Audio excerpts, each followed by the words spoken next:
আসসালামু আলাইকুম everyone, welcome back to our three sister vlog channel. তো এটা হচ্ছে মদিনার ভ্লগ পার্ট 4 এবং আমরা হচ্ছে একই দিনে অনেক জায়গায় জিয়ারত করি।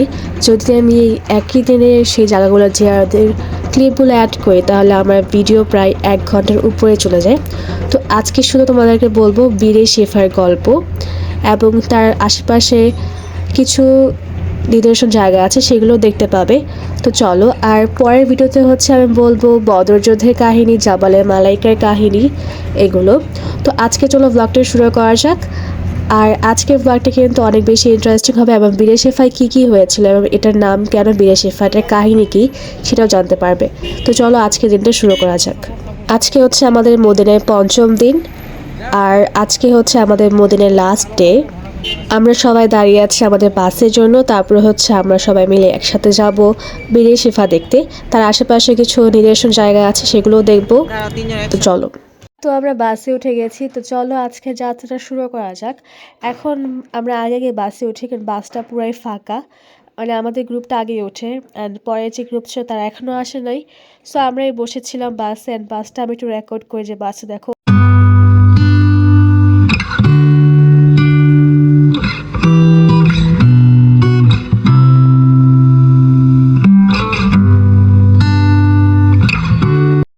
খন্দকের ময়দান, এই সমস্ত জায়গাগুলো গতকালকে আল্লাহ তাআলা আমাদেরকে দেখিয়েছেন। আজকে আমরা যাব এমন একটি জায়গা, যেই জায়গার উপর, যেই যুদ্ধের উপর, যেই ঘটনার উপর ডিপেন্ড করেছে যে ইসলাম থাকবে কি থাকবে না, মোহাম্মদ থাকবে কি থাকবে না, এবং যেই যুদ্ধের ফলে সারা বিশ্বের কাছে একটি মেসেজ চলে গেছে যে ইসলামই একমাত্র শক্তিশালী ধর্ম, সত্য ধর্ম, এবং ইসলামের যে প্রভু রয়েছে, ইসলামের যেই আল্লাহ রয়েছেন, তিনি ছাড়া পৃথিবীতে আর কোনো মাহবুদ নেই। আল্লাহ তাআলা আমাদের সবার কাজকে সহজ করুক। সবাই আমরা দোয়া করব এবং সবাই আপনারা আমাকে সহযোগিতা করবেন। বাম দিকে দেখেন ছোট্ট একটি মসজিদ দেখা যায়, এটা তুর্কি মসজিদ। সোজা যে বিল্ডিংটা দেখা যায় এটা হলো তুর্কি রেল স্টেশন। এটা আগে মিউজিয়াম ছিল, করোনার আগে মিউজিয়াম ছিল। এখানে রাসূল সাল্লামের ব্যবহৃত অনেক জিনিস দেখা যায়। তো আমরা দেখেছি, কিন্তু করোনার পরে সেই সমস্ত জায়গায় নিয়ে চলে গেছে। ডান দিকে দেখেন এটা হলো তুর্কি রেল স্টেশন। তুর্কি আমলে যে সমস্ত রেল গাড়িগুলো চলতো, সেই সমস্ত রেল গাড়ির কিছু বগি, কিছু ইঞ্জিন। এই ডান দিকে একটা ব্লু কালারের একটা ট্রেনের বগি এবং একটি লোহার একটা ইঞ্জিন আছে। সবাই দেখে গাড়ি স্লো যায়। দেখেন ডান দিকে দেখেন ট্রেনের বগি দেখছেন, কাঠের বগি আগে। তারপরে দেখেন ট্রেনের ইঞ্জিন, দুইটা ট্রেনের ইঞ্জিন দেখছেন সবাই। হ্যাঁ, এগুলো হচ্ছে তুর্কি আমলের ট্রেনের আপনার বগি, ট্রেনের ইঞ্জিন। তুর্কি আমলে এটি রেল স্টেশন ছিল। আল্লাহ তাআলা আমাদেরকে তুর্কি আমলে কোনো কিছু দেখার তৌফিক দান করেন। তুর্কি আমলের ওই যে ডান দিকে মাল গাড়ি দেখছেন, তুর্কি আমলে কিছু জিনিস আল্লাহ তাআলা আমাদেরকে দেখার সুযোগ শক্তি তৌফিক দান করেছে বলে আলহামদুলিল্লাহ। আচ্ছা, আমরা প্রথমে জিনের পাহাড়, সেই জায়গায় আমরা যাব। সেটা আসলে একটা নীরব একটা এলাকা, চতুর্দিকে পাহাড়, দেখতে অনেক সুন্দর লাগে। যে পাহাড় ভেদ করে রাসূলুল্লাহ সাল্লাল্লাহু আলাইহি সাল্লামের যুগ থেকে নিয়ে এখন পর্যন্ত কেউ ওই পারে যেতে পারেনি।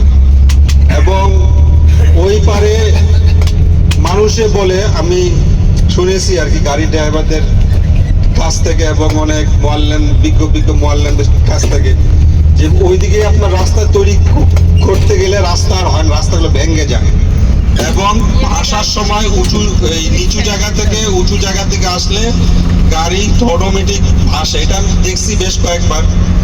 এখন সেই উঁচু নিচু জায়গাগুলো কেটে সবগুলো রাস্তা করছে, সুন্দর রাস্তা করছে। সেই জায়গায় আমরা যাবো ইনশাআল্লাহ। দেখছেন সবাই, এইটা হলো একজন সাহাবীর বাড়ি। অনেকেই বলেন যে এটা আপনার রাসূলুল্লাহ সাল্লাল্লাহু আলাইহি সাল্লামের মেয়ে ফাতেমা রাদিয়াল্লাহু তাআলা আনহার বাড়ি। আবার অনেকেই বলেন যে ফাতেমা রাদিয়াল্লাহু তাআলা আনহার মেয়ে, মানে আলী রাদিয়াল্লাহু তাআলা আনহুর মেয়ে ফাতেমা বিনতে আলী রাদিয়াল্লাহু তাআলা আনহার বাড়ি। এবং এই জায়গাটা সৌদি সরকার চতুর্দিকে বাউন্ডারি দিয়ে রাখছে, সংরক্ষণ করে রাখছে, যাতে করে এই জায়গাটা নষ্ট যেন না হয়। এবং এই জায়গায় অসংখ্যবার কূপটা সেই সময় পানি, যেই জায়গায় বসতি ছিল দুইটা তিনটা, সেই জায়গায় আপনার কূপ মানে পানি পান করার জন্য আপনার কূপ খনন করতো আর কি। সেই মেশে একটি হাম্বর দিয়ে একটা বড় পাথর ছিল, পাথরটা ভাঙ্গা যাচ্ছিল না, সেই হাম্বর দিয়ে সেই পাথরটাতে বাড়ির মধ্যে সেই পাথরটা ভেঙে যায়, তারপর এখানে কূপটি সুন্দরভাবে খনন করা হয়। আল্লাহ তাআলা আজকে আমাদের আল্লাহর দ্বীনকে এই পৃথিবীর বুকে প্রতিষ্ঠিত করার জন্য কত কষ্ট করেছেন। সেই সময় তিনি এক জায়গা থেকে আরেক জায়গায় গেছেন, কত কষ্ট করেছেন। সেই সময় কোনো গাড়ি ছিল না, এসি তো অনেক দূরের কথা। তারা যাতায়াত করতো উটের পিঠে, ঘোড়ার পিঠে, গাধার পিঠে, হেঁটে হেঁটে। রাসূলুল্লাহ সাল্লাল্লাহু আলাইহি সাল্লাম তিনি আল্লাহর কাছে সবচেয়ে প্রিয় বান্দা, মাহবুব বান্দা হওয়ার পরও তিনি কত কষ্ট করেছেন। অথচ আমাদের একটু কষ্ট আমাদের জন্য রেখে গেছেন, ছিটিয়ে দিলে সেই কূপের পানি নরমাল হয়ে যায়, এবং যারা অসুস্থ হয়েছিল, যে সমস্ত পশু পাখি, যে সমস্ত মানুষেরা কূপের পানি পান করে অসুস্থ হয়েছিল, তারা পুনরায় ওই কূপের পানি পান করার পর তারা সুস্থ হয়ে যায়। আল্লাহু আলাম। কিন্তু সবচেয়ে বড় বিষয় হচ্ছে জমজম পানির উপর কোনো পানি নেই, এবং ওই কূপের পানি আমাকে শেফা দেবে, ওই কূপের পানি আমাকে সুস্থ করবে, ওই কূপের পানি আমাকে আরোগ্য দিবে, এই বিশ্বাস অন্তরে আনা যাবে না। যে এই বিশ্বাস অন্তরে আনবে সে আল্লাহ তাআলার সাথে শিরিক করবে। হ্যাঁ, রাসূলুল্লাহ সাল্লাল্লাহু আলাইহি ওয়াসাল্লাম যেহেতু থুতু বর্গ দিয়েছেন, বরকত স্বরূপ আমি সেই পানিটি পান করতে পারি। আমাকে আরোগ্য দিবে, আমাকে সুস্থ করবে একমাত্র আল্লাহ। আল্লাহ ছাড়া আমাকে কেউই আরোগ্য দিতে পারবে না, সুস্থ করতে পারবে না। এই বিশ্বাস অন্তরের মধ্যে বসাই দিতে হবে। সেই কূপটি আমরা দেখার পর তারপর আমরা বদরের উদ্দেশ্যে আমরা রওনা দিব, এবং এই কূপটি বদরের রাস্তাতেই পড়ে। তারপর যাওয়ার পথে একটি অনেকগুলো পুরাতন বাড়ি আমরা দেখব।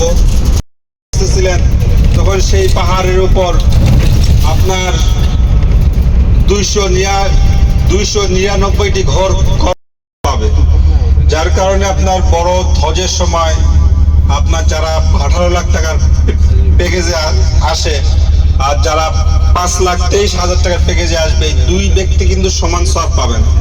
যে 18 লাখ, রাসূলুল্লাহ সাল্লাল্লাহু আলাইহি ওয়াসাল্লাম যখন বদর যুদ্ধে গিয়েছিলেন তখন এরকম সুন্দর রাস্তা ছিল না, শুধু পাহাড় আর পাহাড় ছিল, পাহাড় ডিঙ্গায় ডিঙ্গায় ডিঙ্গায় ডিঙ্গায় এই 313 জন সাহাবী নিজের জীবনকে বিসর্জন দিয়ে, নিজের পরিবারকে বিসর্জন দিয়ে, নিজের ধন সম্পদ সবকিছু বিসর্জন দিয়ে আল্লাহর দ্বীনকে প্রতিষ্ঠার জন্য তারা কত কষ্ট করছে। ডান দিকে দেখেন, ডানে যেগুলো ঘর দেখতে গেলে সব দুম্বার খামার, উটের খামার, এগুলোতে রাখাল্লা থাকে। বাম দিকে দেখেন মধুর খামার, বামে দেখেন মধুর খামার বামে। আমরা না ঘুমাই, আমরা আল্লাহ তাআলার সৃষ্টিগুলো আমরা দেখি, অনেক সুন্দর লাগে। কত সুন্দর পাহাড়, এই মরুভূমিটাকে আল্লাহ তাআলা কত সুন্দরভাবে সাজিয়ে রেখেছে।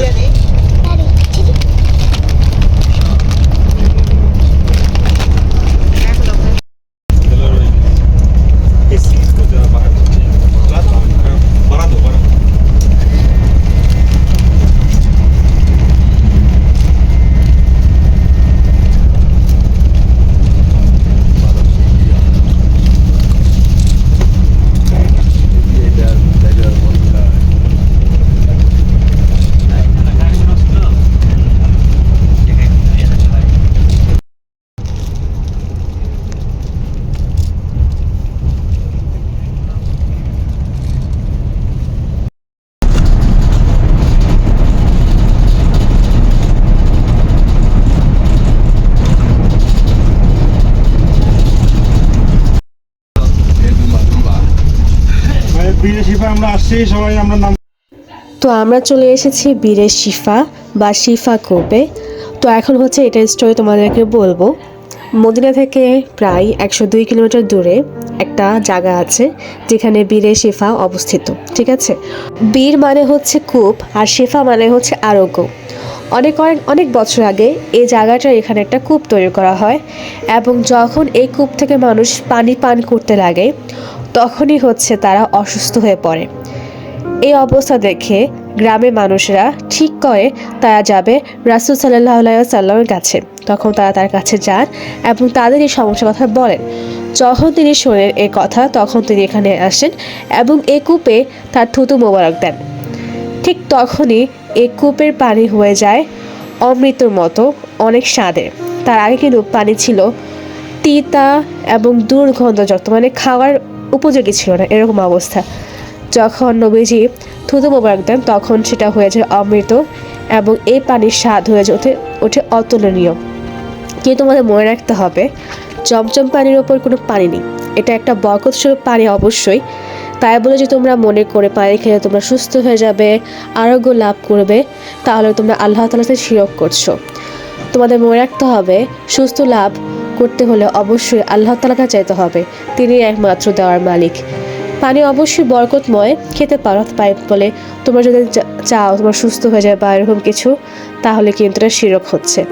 তো এটা হচ্ছে সেই বীরের শেফা কূপ যেখানে রাসূল সাল্লাল্লাহু আলাইহি সাল্লাম থুতু মোবারক দেন। আমি শুনেছিলাম অনেকে বলা বলি করছিল যে তারা নাকি যখনই আসে তখনই নাকি এই পানিটা এরকমই থাকে, বাড়েও না কমেও না। এটাই হচ্ছে, জানি না কেন।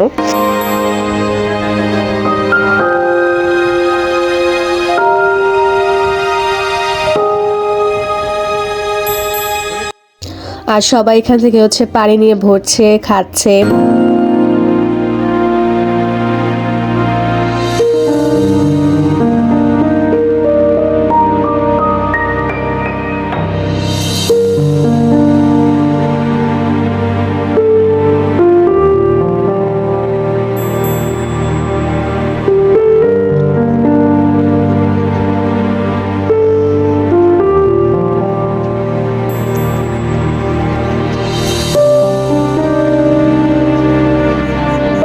পানির টেস্ট ছিল একটু নোনতা নোনতা, বাট এটা বোঝা যাচ্ছিল না যে এটা নোনতা বা কিছু।